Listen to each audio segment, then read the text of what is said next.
नमस्कार, आप देख रहे हैं बाजार आज और कल। मैं हूं स्वाति रायना। बताएंगे बाजार में आज का पूरा एक्शन, साथ ही कल के लिए क्या रहे स्ट्रैटेजी और शेयरों में कमाई के शानदार मौके। आप भी पूछ सकते हैं हमसे सवाल। फोन नंबर नोट कर लीजिए 022-2300-1634 या फिर आप हमें 022-2300-1635 पर कॉल कीजिए। फेसबुक पर @ZEE Business ऑनलाइन, ट्विटर पर @ZEE Business अपने सवाल भेज सकते हैं #बाजार आज और कल लिखकर। और आपकी कल की तैयारी कराएंगे जी बिजनेस के मैनेजिंग एडिटर अनिल सिंह भी, साथ ही खास मेहमान हमारे साथ हैं आनंद राठी सिक्योरिटीज के सिद्धार्थ सेडानी। सिद्धार्थ का स्वागत करते हैं शो में और सबसे पहले आज के कारोबार पर एक नजर डाल लेते हैं। तो हमने देखा मंगलवार को कमजोर ग्लोबल संकेतों की वजह से बाजार मुनाफा वसूली का शिकार हुए। आखिरी घंटों में सेंसेक्स 316 अंक गिरकर 65,500 के लेवल पर बंद हुआ। निफ्टी 109 अंक टूटकर 19,500 के पार बंद रहा और बैंक निफ्टी में 185 अंकों की गिरावट दिखी और 44,400 के स्तर पर जाकर बंद हुआ।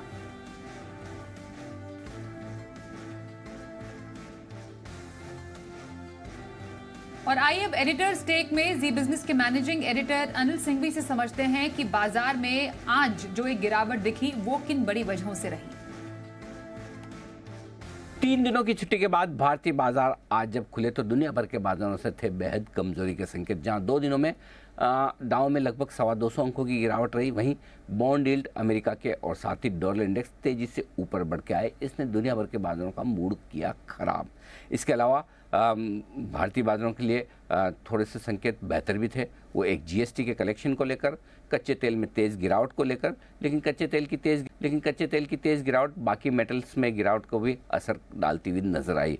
अमेरिका में शटडाउन का खतरा टला, लेकिन उस पर बाजारों ने ज़्यादा रिएक्शन दिया नहीं। तो इन सारे संकेतों के बीच कमज़ोर शुरुआत होना तय था, लेकिन भारतीय बाजार ज़्यादा कमज़ोर खुले नहीं। 19,600 के आसपास निफ्टी पर खुलकर और 44,500 के आसपास बैंक निफ्टी पर खुलकर ऐसा लगा कि शायद भारतीय बाजार कमजोरी को बचा पाएंगे, लेकिन जहां खुले वहीं से धीमे धीमे दबाव बनता हुआ दिखा और दिन के दौरान एक बार 19,500 के नीचे फिसले भी और बैंक निफ्टी पर भी हम 44,250 के करीब आए। हल्की फुल्की रिकवरी के साथ 44,400 पर बैंक निफ्टी बंद होने में कामयाब रहा 125 पॉइंट के नुकसान के साथ। वहीं निफ्टी में नुकसान लगभग 110 अंकों का रहा और 19,525 के आसपास बंद हुए। लेकिन जो कुछ भी कमजोरी थी वो दिग्गजों में नजर आई। मिड कैप और स्मॉल कैप शेयरों में कहीं भी ऐसा माहौल नहीं था। बीएसई पर अगर आप देखेंगे तो बढ़ने वाले शेयर ज़्यादा थे कमजोर शेयरों के मुकाबले में, या यूँ कहें कि बीएसई एनएसई दोनों पर बढ़ने और घटने वाले शेयरों की संख्या लगभग बराबर थी, यानी कि ब्रॉडर मार्केट मजबूत थे। स्मॉल कैप इंडेक्स आज भी दमदार उछाल के साथ बंद हुआ तो मिड कैप इंडेक्स भी हरे निशान में बंद होने में कामयाब रहा। तो पूरी तरह से जहाँ दिग्गज शेयर ग्लोबल मार्केट्स को फॉलो कर रहे हैं, वहीं मिड कैप शेयर अपनी ताकत और भारतीय इन्वेस्टर्स के पैसे के दम पर मजबूती के साथ अब भी टिके हुए हैं। ट्रेडिंग रेंज के निचले सिरे की तरफ आते ही जैसे 19,400 19,500 की रेंज में आता है, हल्की फुल्की खरीदारी आती है और 19,700 19,800 की रेंज में आने पर प्रॉफिट बुकिंग भी। बैंक निफ्टी का भी वही हाल है, 44,200 44,400 सपोर्ट रेंज के आसपास आते ही थोड़ी बहुत खरीदारी आती है और वहीं 44,600 44,750 की रेंज में आने पर हल्की फुल्की प्रॉफिट बुकिंग भी। तो ओवरऑल कह सकते हैं कि लंबी छुट्टी के बाद भारतीय बाजारों में आज दबाव वाला सेशन दिखा, दिग्गजों में मजबूती वाला सेशन दिखा छोटे शेयरों में। और आइए अब संस्थागत निवेशकों के आंकड़े भी देख लेते हैं। एफआईआईज यानी विदेशी संस्थागत निवेशकों ने कैश मार्केट में करीब 2,034 करोड़ रुपए की बिकवाली की है, तो वहीं डीआईआईज यानी घरेलू संस्थागत निवेशकों की तरफ से करीब 1,361 करोड़ रुपए की खरीदारी के आंकड़े सामने आए हैं।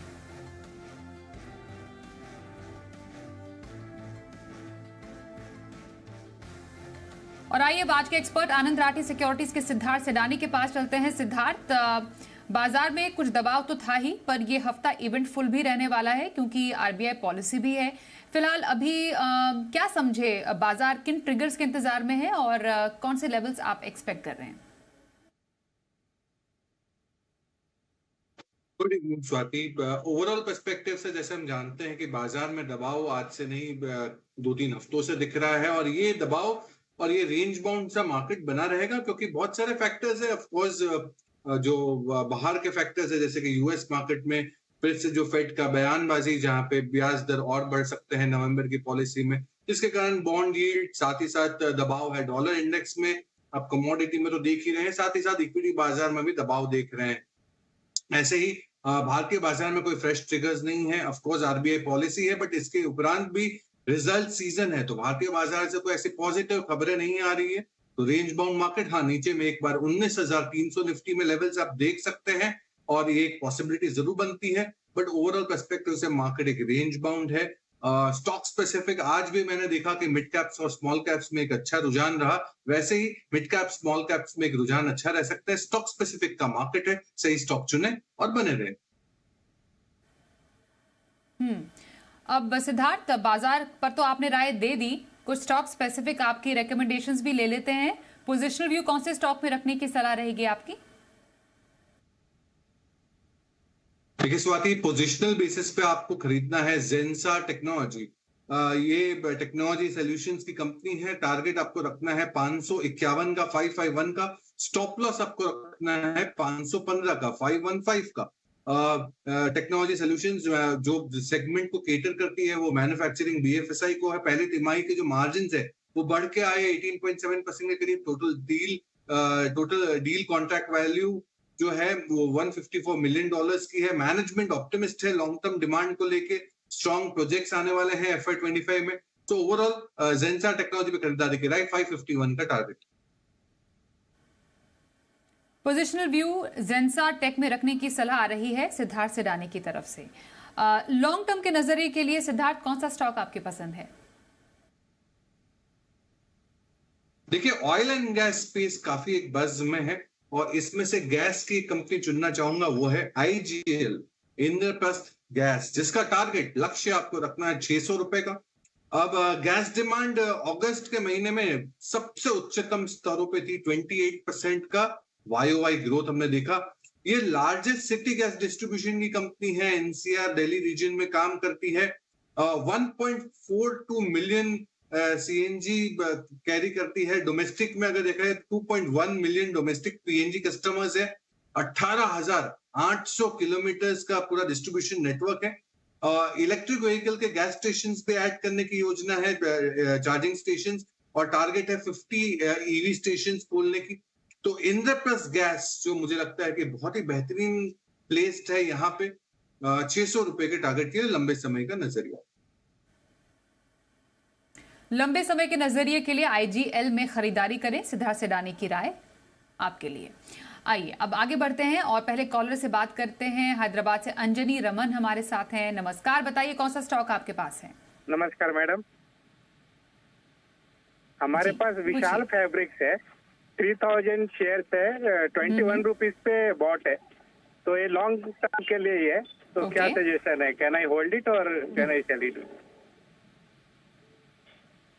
ओके, सो लॉन्ग टर्म की खरीदारी के लिए व्यू विशाल फैब्रिक्स पर इन्होंने बनाया है। कुछ मुनाफा इन्हें है, इनफैक्ट लगभग 8.5% का हमने एक जंप भी देखा आज इस स्टॉक में। विशाल फैब्रिक्स लॉन्ग टर्म के लिए कैसा स्टॉक लगता है आपको ये सिद्धार्थ?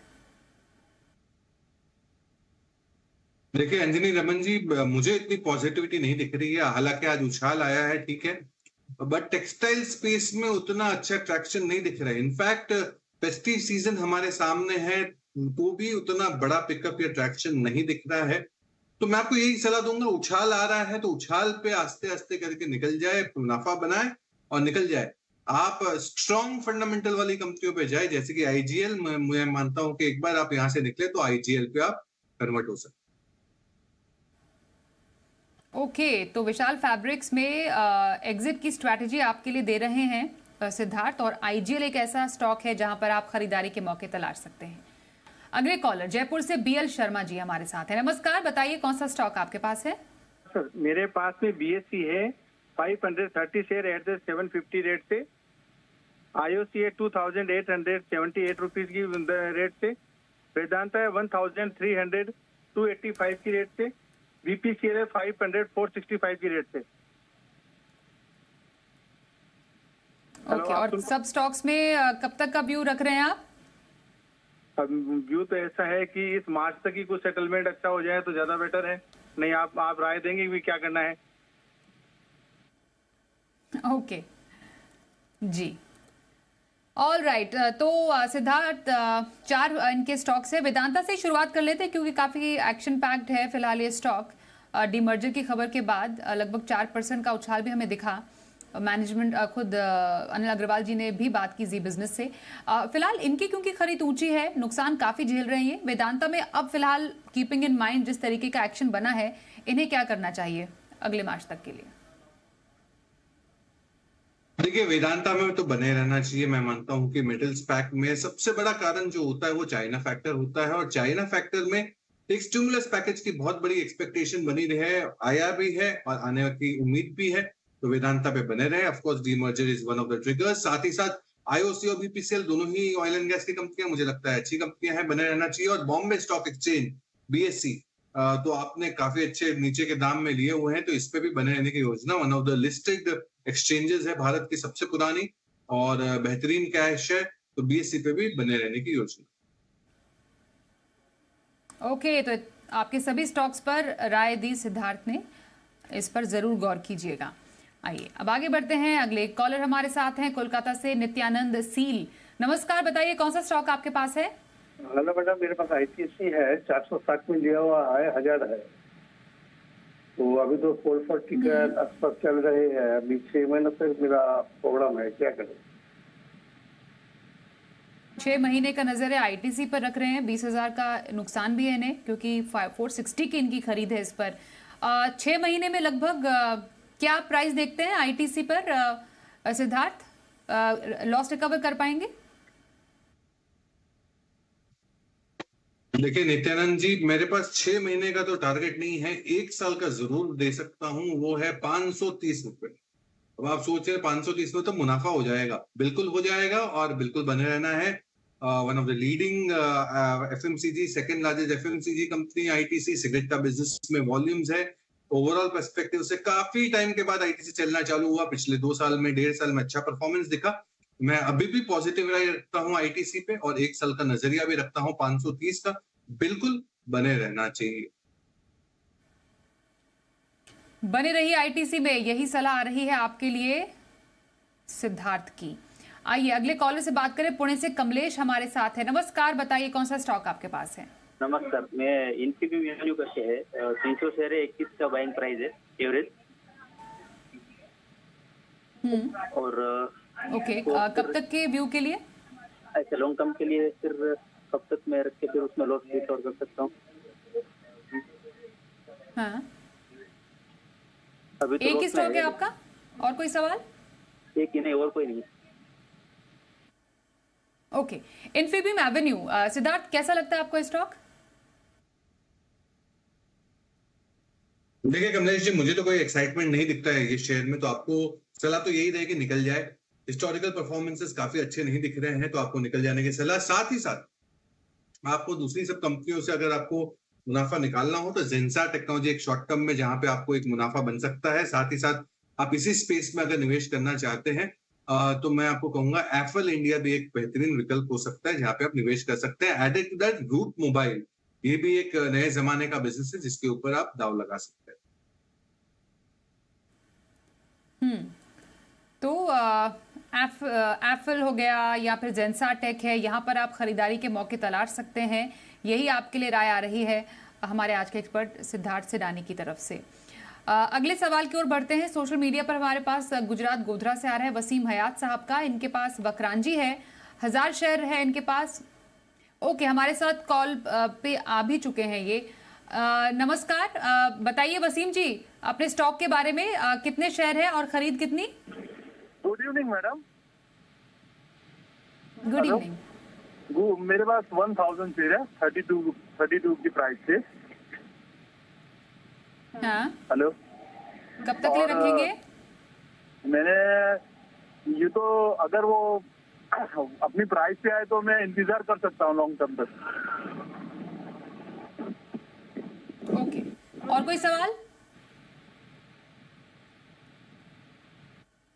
चलिए, वक्रांजी पर इनका सवाल है 31, काफी ऊंची खरीद है इनकी। ये तो इंतजार कर रहे हैं सिद्धार्थ अपने प्राइस पर आने का, लग रहा है आपको चांसेस?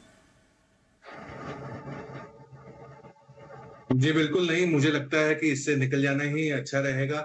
कोई पॉजिटिव व्यू, कोई रिपोर्ट, कोई टारगेट हम रखते नहीं है, तो मेरा कोई कॉन्फिडेंस नहीं दिखता है ये शेयर में। तो मेरा यही राय रहेगी निकल जाए। और बहुत सारी कंपनियां मैंने अभी बताई फॉर पोजिशनल लॉन्ग टर्म, इस पे आप ध्यान दे सकते हैं और स्विच ओवर कर सकते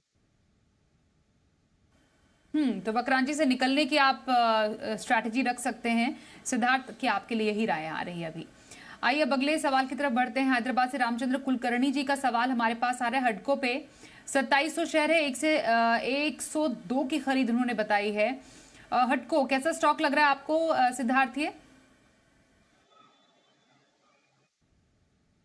इस पे बने रह सकते हैं। हुडको एक फंडामेंटली ठीक ठाक कंपनी है ओवरऑल पर्सपेक्टिव से। गवर्नमेंट इंस्टीट्यूशंस पे कंस्ट्रक्शन की कंपनी, और मैं मानता हूं कि कंस्ट्रक्शन की एक्टिविटी आने वाले समय में बहुत स्ट्रांग हो सकती है, क्योंकि जिस हिसाब से सेंट्रल गवर्नमेंट की कैपिटल एक्सपेंडिचर की प्रावधान है 10 लाख करोड़ का, स्टेट गवर्नमेंट 8 लाख करोड़ के करीब, तो यहाँ पे हुडको को भी डेफिनेटली बेनिफिट कहीं ना कहीं मिल सकता है। तो बने रहने की सलाह 6 से 12 महीने का ऑब्जेक्टिव रखना चाहिए।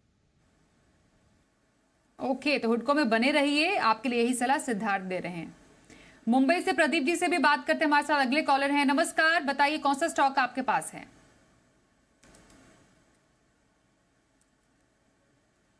प्रदीप जी सवाल पूछिए अपना। तो I am holding IRCTC quantity at a price of 927 and quantity is 212. So can you just let me know the status of how it will be going to react in future, or should I book it loss or wait for some time to get the price to then deposit my price? Okay, 927 की इनकी buying है सिद्धार्थ। ऊंचा है काफी इनका खरीद भाव, तो 47,000 का नुकसान। अभी क्या करना चाहिए इन्हें? देखिए प्रदीप जी, हमने शॉर्ट टर्म में अभी ही तकनीकी रूप से IRCTC पे खरीदारी की राय दी है। यहाँ से थोड़ा बहुत तो मोमेंटम जरूर आ सकता है 7 से 8% का, तो तब तक आप बने रहे। और मैं मानता हूं कि उसके बाद के व्यू उसके बाद देख सकते हैं। फंडामेंटली ओके है। एक जो खबर आई थी कुछ साल पहले कि कन्वीनियंस फी में शेयरिंग की आ सकती है, वहां से नेगेटिव हुआ है स्टॉक, और वहां से उतना जो मोमेंटम था ये कंपनी का वो टूट चुका था। यहां से मैं आपको ये कहूंगा, सलाह दूंगा, अभी थोड़े दिन के लिए, शॉर्ट टर्म के लिए आपको बने रहना चाहिए। कल के बाजार पर क्या रहे खास स्ट्रैटेजी और बाजार के लिए अहम संकेत, समझते हैं अनिल जी से। भारतीय बाजारों के बंद होने के वक्त डाउ फ्यूचर्स मुश्किल से 20-25 पॉइंट ऊपर ट्रेड कर रहे थे और नैस्डैक फ्यूचर्स थे एकदम फ्लैट। यानी कि अमेरिका में किस तरह का ट्रेडिंग सेशन होगा ये अंदाजा लगाना थोड़ा सा मुश्किल काम है। स्पेशली पिछले 2 सेशन बहुत मजबूती के रहे नहीं। हालांकि नैस्डैक जरूर पिछले 2 दिनों में 100 पॉइंट बढ़ा है। तो देखते हैं आज किस तरह का कारोबार अमेरिकी बाजारों में होता नजर आता है, वहाँ से संकेत लेने की कोशिश करेंगे। लेकिन हमारे लिए जो ज़्यादा महत्वपूर्ण संकेत होंगे वो डाउ नैस्डैक के बजाय इस बात को लेकर होंगे कि क्या अमेरिका में बॉन्ड यील्ड्स और साथ ही डॉलर इंडेक्स की मजबूती थोड़ी थमती हुई नजर आती है या फिर वहाँ कोई प्रेशर दिखता है। साथ ही कच्चा तेल जो $90 के आसपास आया थोड़ी सी रिलीफ दे रहा है, ये भी अगर नीचे बना रहे तो संकेत अच्छे माने जाएंगे। इन सब के बीच आज के सेशन में भारी भरकम बिकवाली में एफआईज ने कितना बेचा है ये देखना भी बेहद इंटरेस्टिंग होगा। वैसे तो एफआईज की लॉन्ग पोजीशन घटकर इंडेक्स में 28% के आसपास आ गई। सीरीज की शुरुआत में एफआईज बहुत ज़्यादा लॉन्ग है नहीं, लेकिन फिर भी बेच तो रहे। ऐसे में अब इंपॉर्टेंट सपोर्ट कल के लिए जो होगा वो 19,400 से लेकर 19,465 की रेंज का होगा। इस पर नजर रखिए। ऊपरी स्तरों पर 19,565 से 19,635 की रेंज आपके लिए इंपॉर्टेंट होगी। बैंक निफ्टी का जहाँ तक सवाल है 44,000-44,200 आपके लिए सपोर्ट का काम करेगा और ऊपरी स्तरों पर 44,600 से लेकर 44,750 की रेंज वो होगी जहाँ पर आपको मुनाफा वसूली आती दिखेगी। तो ग्लोबल संकेतों के दम पर और एफआईज के आंकड़ों के दम पर कल के ट्रेडिंग सेशन को हम बढ़ाएंगे आगे। और आइए अब देखते हैं कल का option.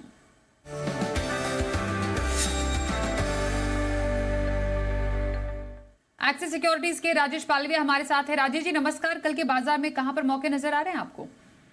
Good evening Swati ji. देखिए आज भी मार्केट में दबाव देखने को मिला। 19,500 के आसपास ही बहुत टाइम तक कंसोलिडेट करते रहे। हालांकि 19,500 पे बुक बेस बना हुआ है, तो हमें लगता है कि ये वीकली एक्सपायरी पे 19,500 के लेवल को होल्ड आउट करते रहेगा मार्केट, और यहाँ से एक पुल बैक यहाँ से बनते हुए दिख सकता है।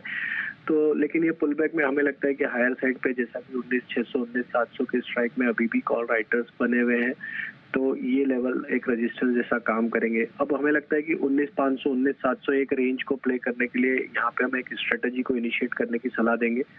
19,550 का कॉल ऑप्शन बाय करना है, जो कि आज क्लोज हुआ है करीब 55 रुपए के आसपास, और साथ में इसमें हमें 19,650 का कॉल ऑप्शन एक लॉट बेचना है, जो कि ऑलमोस्ट आज क्लोज हुआ है करीब 32 रुपए के आसपास, और यहाँ पे 19,700 का कॉल ऑप्शन बेचना है। तो कॉल लेडर स्ट्रेटेजी हम यहाँ पे इनिशिएट करेंगे, तो ऑलमोस्ट आपका जो आउटफ्लो रहेगा इस स्ट्रेटेजी में वो करीब 20 रुपए का रहेगा। तो 19,550 का कॉल एक बाय करना है, 19,650 का एक कॉल सेल करना है 22 रुपए में, और 13 रुपए में 19,700 का कॉल सेल करना है। तो आपका आउटफ्लो होगा टोटल 20 रुपीज का। हमें लगता है कि यहाँ से एक पुल बैक बनेगा, 19,700 तक आप प्रॉफिट में रहेंगे, और इस स्ट्रेटेजी में आपका रिस्क टू रिवॉर्ड भी काफी अच्छा रहेगा। 20 रुपए के रिस्क में हमें लगता है कि अगर ये पुल बैक 19,650 700 की तरफ बढ़ता है तो यहाँ पे आपको अच्छा प्रॉफिट बनते हुए दिखेगा इस स्ट्रेटेजी में। तो ये strategy call ladder strategy initiate करने की सलाह रहेगी ये वीकली एक्सपायरी के लिए। स्टॉक स्पेसिफिक हमें लगता है यहाँ पे डीलेस पे फोकस किया जा सकता है। कल के सेशन में काफी अच्छा आज पूरा रियल एस्टेट स्पेस एक अच्छा मोमेंटम दिखा रहा था, और यहाँ पे जिस तरीके से डीएलएफ की आज की क्लोजिंग है हमें लग रहा है ये 555 की तरफ बढ़ते हुए दिखेगा। तो डीएलएफ बाय किया जा सकता है 525 के स्टॉप लॉस से। जी धन्यवाद करेंगे राजेश जी कल के लिए ऑप्शन स्ट्रैटेजी बताने के लिए। आइए अब आगे बढ़ते हैं और सिद्धार्थ सिडानी से जानते हैं उनकी इंट्राडे खरीदारी की कहां पर सलाह रहेगी। बताइए सिद्धार्थ, क्या है आपकी पसंद? देखिए, इंट्राडे के लिए खरीदारी की राय होगी बालकृष्ण इंडस्ट्रीज पे। टारगेट आपको रखना है 2,500 रुपए का, अभी का भाव चल रहा है 2,520 का। One of the leading tyre company है बालकृष्ण इंडस्ट्रीज, इस पे खरीदारी की राय। शॉर्ट 1 से 2 दिनों का नजरिया 2,600 रुपए के टारगेट। बालकृष्ण इंडस्ट्रीज में इंट्राडे खरीदारी की सलाह आ रही है हमारे आज के एक्सपर्ट सिद्धार्थ सिडानी की तरफ से। धन्यवाद सिद्धार्थ हमारे साथ इस कार्यक्रम में शामिल होने के लिए। रुकेंगे एक ब्रेक के लिए, भी खबरों का सिलसिला जारी रहेगा। देखते रहिए जी बिजनेस।